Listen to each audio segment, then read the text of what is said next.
This is the car that Alfa Romeo fans have been waiting for. And they've been waiting for a very long time. It's a proper two-seat, rear-wheel drive Alfa sports car. An Alfa Romeo to get excited about. And it's called the 4C.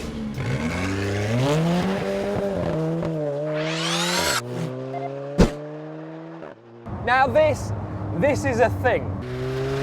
The 4C is basically a carbon fibre chassis which surrounds me. It's kind of here.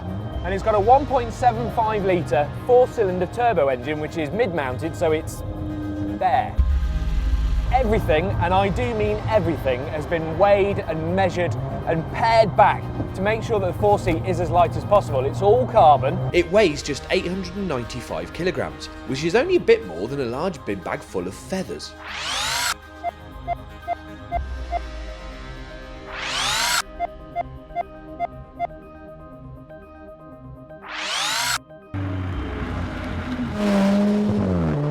Now this engine's got 237 brake horsepower, which in a car this light means it's quite quick. 0 to 62 miles an hour in 4.5 seconds and 160 mile an hour top end. There's not an awful lot else. But it's looking good for those Alfa fans. And it also quite literally looks good. I mean, just look at it. It's very low with that familiar Alfa grille and very wide and short. Squat. It's not exactly pretty, especially with those slightly piggy looking headlights, but it is attention grabbing, in the same way that a small bomb going off in your trousers is attention grabbing. Unsurprisingly, it feels fast. But more than that, it feels quick in every sense. It's alert and with you and very instant. You can play with this little dial down here called the DNA dial. And it stands for dynamic, normal and all-weather. And it changes the way the differential, the steering, the gearbox and the throttle work, so you can go from mooching to pin sharp in an instant. The steering is just the right side of scary nervous. And when you're really going for it, this 6-speed paddle shift dual clutch box is snappy and fun. It sounds a bit like an 80s hot hatch. All kind of yowly noises and turbo wastegate. Listen. It's not a nice noise, it doesn't sing to you. It's more kind of industrial. Not much body roll at all. And you see corners flat and hard. Also, the ride. It's okay on the track, but out on the road, it's pretty, I don't know, firm. And the brakes, well, the steel brakes are very good at braking.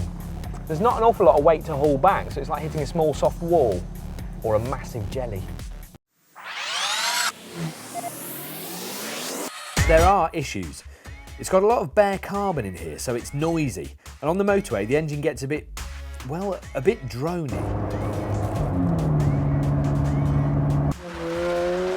This gearbox can be ever so slightly hesitant, especially on down changes and especially in auto mode, and that just gets massively frustrating. It also feels like the tyres and the wheels are just too big for this little light precise Alfa. This one's got the optional 18-inch wheels in the front, 19s on the back, and they're just too big. So even though it's got loads of grip, it's not exactly playful. You kind of turn it in, you get a little bit of understeer, and then if you stay on the throttle, a lot of oversteer, and you have to correct it quickly, otherwise it spins for just a short wheelbase. Woo! And I can't quite get over the fact that amongst all this weight saving, the 4C does feel a bit cheap. So like, listen, and here.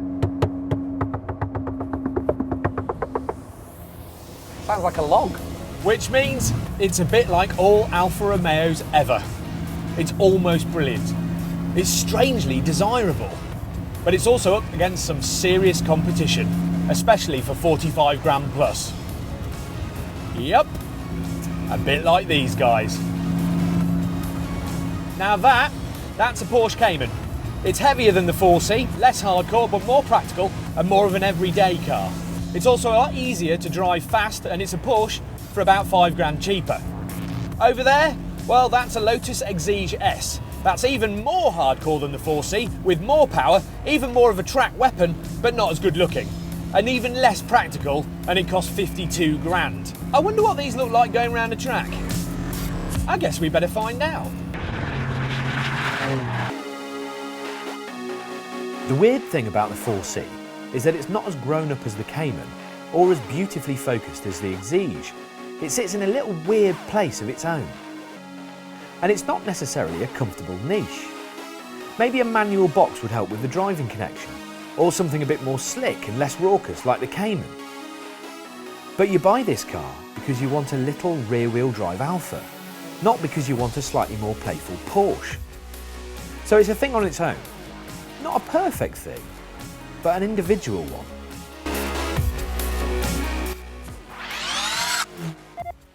So it's confusing, this Alfa. In some ways it's a brilliant little thing, and it's fabulous that it's so light, which is the way to get fast and frugal, by the way. This thing will do over 40 miles to the gallon. But it's a wee bit frustrating to drive.